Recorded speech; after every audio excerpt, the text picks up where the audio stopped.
Go. This is our time. This is Team Artimes, and it's our project Literator.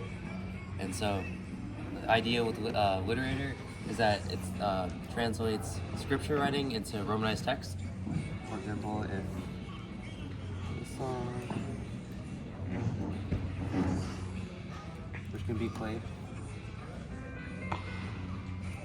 the idea is that the scripture writing is supposed to appear here, and the romanized text will be here in like English or other languages.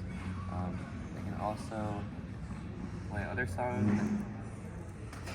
Shake it off, and show the lyrics.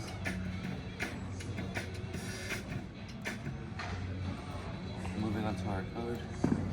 So we mainly use Spotify's API in order to make our Literator work.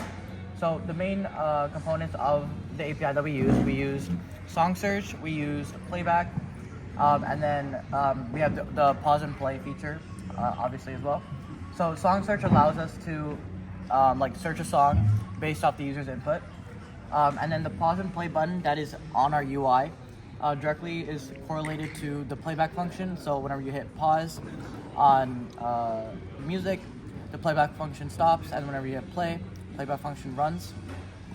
And then in order to get the lyrics for the song, we web scrape. We would use a web scraper. So that allowed us to access the lyrics and then output them on our website.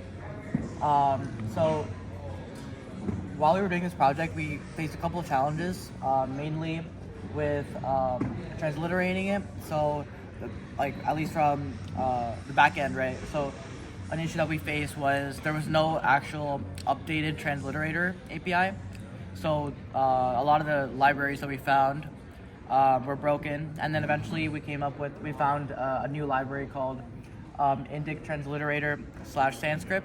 So, that was the transliterator we were planning on using if we had more time. Another problem we overcame was Spotify API doesn't come with lyrics, and we used an API, but that was only had limited entries, and we had to build a web scraper as a result, and it can be shown.